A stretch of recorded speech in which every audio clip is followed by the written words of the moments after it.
I woke up to 3 banking notifications and a silence where my phone should have been ringing. It took me a few seconds to understand what I was reading. The first transfer went out at 6:14 a.m., the second at 6:17, the third at 6:21, all 3 in her name. All 3 routed to the same intermediary account at a payment processor in Cyprus. Combined total $47,280. The entire balance of a joint account we'd held together for 2 years. I sat on the edge of my bed and refreshed the page 3 times. It still said 0. We'd broken up 6 weeks earlier. Not violently, quietly, the way long things end when they've been over for a while before either person admits it. She'd moved her things out in stages over 2 weeks. I'd been sleeping in the apartment alone for a month. The joint account was still open because neither of us had gotten around to closing it, and I hadn't thought it needed to be urgent. We'd split the utilities, split the last few bills cleanly, had exactly one argument about who owned the coffee table. She'd been decent the entire way through. I thought I knew her. I checked her number, straight to voicemail. I checked her Instagram.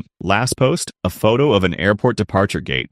The wide kind with rows of plastic chairs and a jetway visible in the background. Posted 43 minutes ago. No location tagged, but the signage was clearly European, a formatting I recognized from work travel. The caption was a single sun emoji, nothing else. Here's the thing about me. I trace money for a living. Cross-border asset recovery, mostly corporate clients, companies chasing embezzled funds through offshore structures, insurance fraud routed through shell accounts, executives skimming vendor payments for years while finance looked the other way. I've been doing it for 7 years.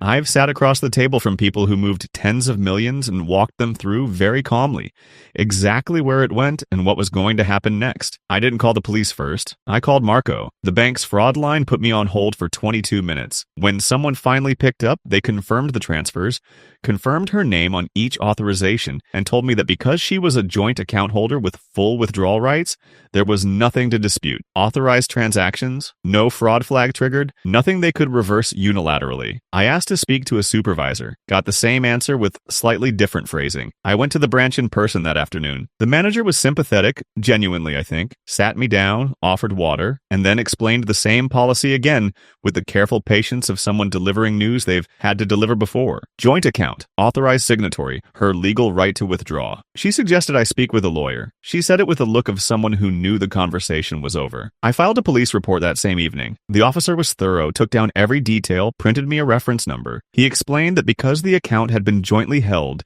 and the transfers had been authorized under her credentials, this fell under civil law rather than criminal. He said I could pursue it in civil court. He said these cases were difficult, especially with overseas transfers, and that I should be realistic about timelines. He didn't say, "I'm sorry," but his tone carried it. Her phone had been going to voicemail all day. Then, at 8:47 p.m., she texted me. One message, 11 words. It was half mine. We both know it. I read it twice. She wasn't entirely wrong that we'd both deposited money. She was wrong about the proportions. I'd contributed roughly 31,000 of the 47, but she'd counted on me not being able to prove that quickly, or on me not having the stamina to pursue it across borders, or on both. I took a screenshot, created a new folder on my desktop, named it with the date, added the screenshot, the police report number, and the bank's written confirmation. Then I called Marco back and told him what the bank had said. Marco told me to sit tight while he checked what pathways were open on his end. That gave me the morning. I made coffee, opened my work laptop, and started doing what I do. The first transfer had gone to a holding account at a small payment processor registered in Cyprus, a legitimate company, lightly regulated, commonly used as a single intermediary hop to create distance between origin funds and final destination. I'd traced through this same processor twice before on client cases. The second and third transfers followed the same routing, same processor, spaced 2 minutes apart. She hadn't gotten creative.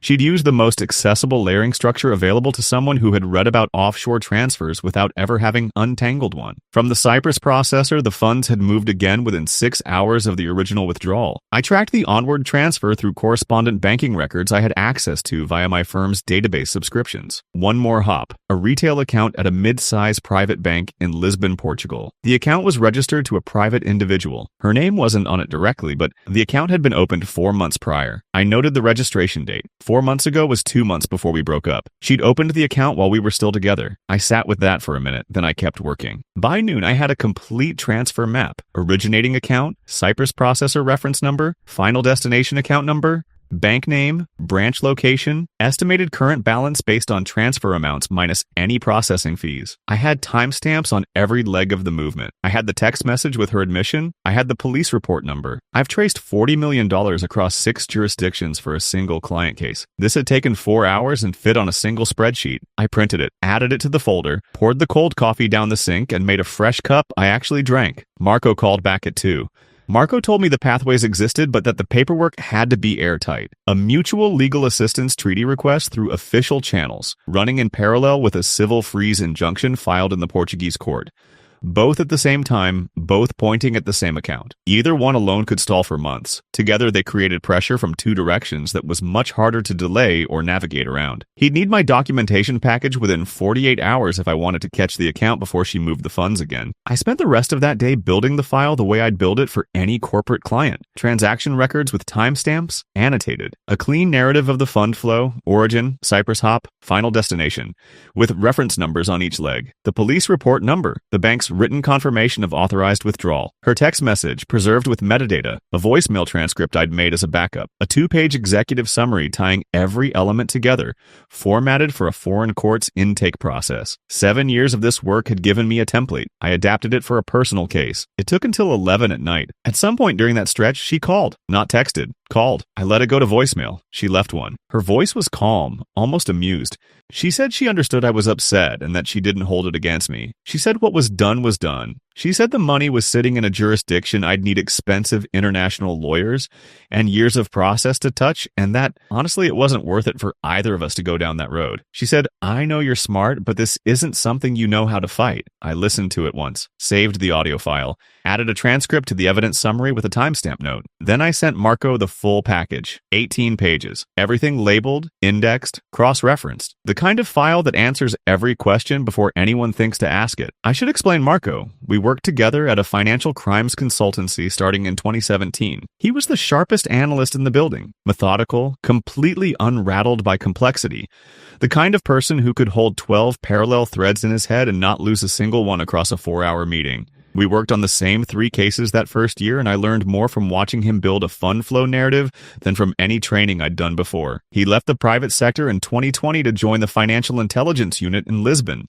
Said he wanted to do the work where it actually changed outcomes. I understood that. We'd stayed in touch, exchanged notes on cases a few times over the years, compared methodologies, had dinner when he came through. When I'd called him the morning of, I hadn't asked for a favor. I'd called because he would know within 60 seconds whether there was a viable legal pathway, and I didn't want to spend a week finding that out through lawyers billing at $400 an hour. He called me back the morning after I sent the package. He'd reviewed everything overnight. Your documentation is cleaner than most of what we receive from actual law firms, he said. The civil injunction application is straightforward, given what you've assembled. The MLAT request I can walk through our intake team. The case meets the threshold. This doesn't have to take long. I asked him how long.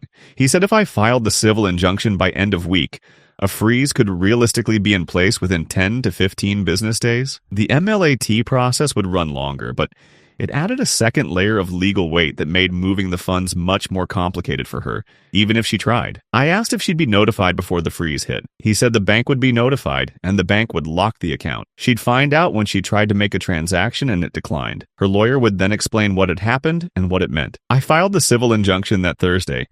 11 days after I filed, she called. Not the calm, slightly amused version from the voicemail. This one was different. Her voice was tight, controlled, but only just in the way that happens when someone has been working to stay composed for a few hours before making a call and hasn't quite gotten there. She said her bank accounts had been frozen. She said she didn't know what I'd done or who I'd spoken to, but she wanted me to undo it immediately. She said this was harassment.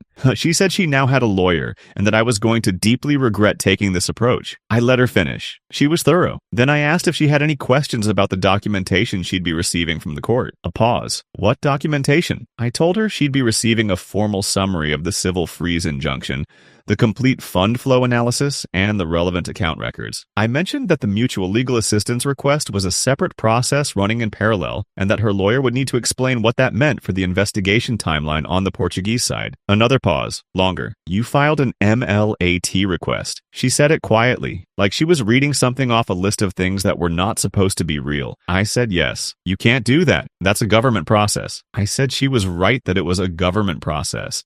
I said I hadn't filed it personally.